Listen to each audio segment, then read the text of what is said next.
السلام عليكم ورحمة الله تعالى وبركاته داوديال ميل والبا naga daawanaysaan halkan waa telefishinka caalamiga Royal TV xaruntiisa dhexe magaalada Muqdisho markaan ku soo dhawaada warka caalamka oo idin akhrinaya anigoo ah Maxamed Yuusuf kulan ay ku yeesheen maanta golaha wasiirada Soomaaliya magaalada Muqdisho oo shir gudoominayay wasaaraha Soomaaliya ayaa kaga hadlay arinta Cabdikariin Muuse Qalbi Dhagax warbixinta warka waxa ay noo hayay Maxamed Deeq Cali Ibrahim kulan aan hore loo shaacin ayaa maanta golaha wasiirada xukuumadda federaalka Soomaaliya ku yeeshay magaalada Muqdisho kulankan ayaa ahaa kulan degdeg ah waxaana hogaaminayay ra'iisul wasaare Xasan Cali Khayre waxaana kulankan looga hadlayay go'aanka ay dawladda Soomaaliya ka qaadatay arinta Cabdikariin Qalbi Dhagax oo dhawaan loo wareejiyay dawladda Itoobiya dhiibista Cabdikariin ayaa buuq badan abuurtay wasiirka cadaaladda xukuumadda federaalka Soomaaliya ayaa laga dhageystay warbixin waxyaabaha cadaaladda ka qabto Qalbi Dhagax loo gacan galsho Itoobiya xukuumadda ayaa isku wada raacay in Cabdikariin uu ka tirsanaa ururka ONLF oo ku tilmaameen in loogu yeero argagixiso golaha wasiirada ayaa sheegay in ay heshiis kala dhaxayso dawladda Itoobiya lana saxiixay dawladii hore ee Xasan Sheekh waxaana saxiixay sida ay sheegeen Mahad Salaad oo xilgaasi ahaa wasiiru dawlaha madaxtooyada Soomaaliya haddaba waa kan wasiirka warfaafinta dawladda Soomaaliya oo arintaasi ka hadlaya taariikhda 6 Sebtembar 2017 golaha wasiirada xukuumadda federaalka Soomaaliya ayaa yeeshay kulan aan caadi ahayn oo uu shir gudoominayay ra'iisul wasaaraha xukuumadda mudane Xasan Cali Khayre arrimaha kulanka looga hadlay ahaa arrimaha amniga qaranka iyo dhacdadii sarkaalka jabhadda hubeysan ee ONLF golaha ayaa ugu horeyn warbixin ka dhageystay hay'adaha amniga ee la xiriira xaaladda amni ee dalka guud ahaan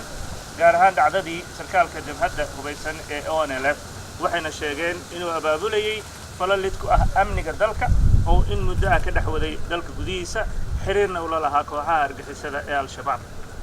warbixinta amniga qaranka kadib ayaa ra'iisul wasaaruhu wuxuu ka codsaday golaha wasiiradu inay ka doodaan falanqeeyaan eegaan dhanka siyaasadda iyo dhanka sharciga guud ahaan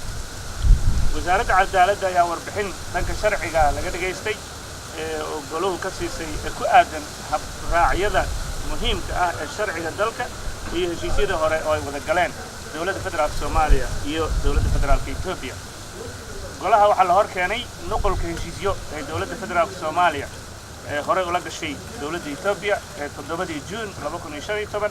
kaas oo dhanka Soomaaliya uu saxeexay wasiir dawlihii markaas madaxtooyada Jamhuuriyadda Federaalka Soomaaliya xildhibaan Maxamed Salaad ee dawladdii madaxweyne Xasan Sheekh Maxamuud heshiiskan ayaa u aqoonsanaya kooxaha hubeysan oo ay ka mid yihiin Al-Shabaab iyo jabhadda ONLF inay qabtar ku yihiin amniga labada dal meelna looga soo wada jeesto oo labada dal iska kaashanayaan si wada jir ah waxaa sidoo kale la hor keenay golaha wasiirada heshiis la saxeexay 2 May 2016 oo dawladda federaalka Soomaaliya iyo dawladda federaalka Itoobiya ku heshiiyeen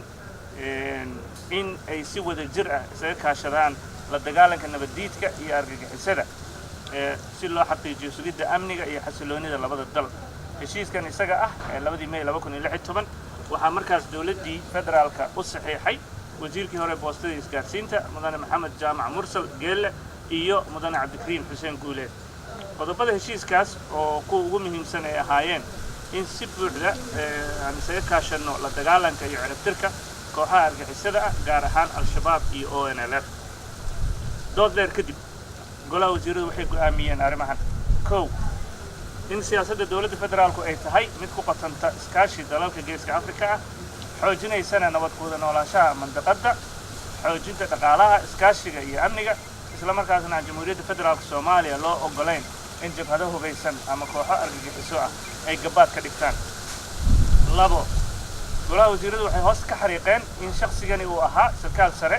oo ka tirsan jabhadda hubeysan ee ONLF isla markaasna uu falal lid ku ah amniga dalka uu ka dhaxwaday geyiga Soomaaliya iyo mandaqadda iskaashi dawna la lahaa kooxaha argagixisada ee Al-Shabaab dawladda federaalka Soomaaliya waxa ay diyaar u tahay inay kaalin firfircoon ka ciyaarto wax walba oo ka qayb qaadanaya nabadeynta mandaqadda si waafaqsan dastuurka iyo shuruucda dalka dawladda federaalka Soomaaliya waxay garowsan tahay doorka ciidamada wadamada dariska ah ee Djibouti, Kenya, Ethiopia, Burundi iyo Uganda ay si hagar la'aan ah uga garab dagaalamayaan ciidamada qaranka Soomaaliyeed si dalka loogu soo dabaalo xasilooni waarta goluhu wuxuu mar kale hoos ka xariiqay heshiisyadii iskaashi ee dowladda federaalka Soomaaliya iyo dowladda federaalka Itoobiya ay kala saxiixdeen sida heshiiskii 7 Juun 2015 iyo heshiiskii 2 May 2016 oo tilmaamaya in dan looga soo wada jeesto arrimaha amniga iyo nabad ku wada noolaanshaha mandaqada. heshiisyadan waxay si cad u qeexayaan. Maxamed Deeq Ali Ibrahim, Royal TV, Muqdisho.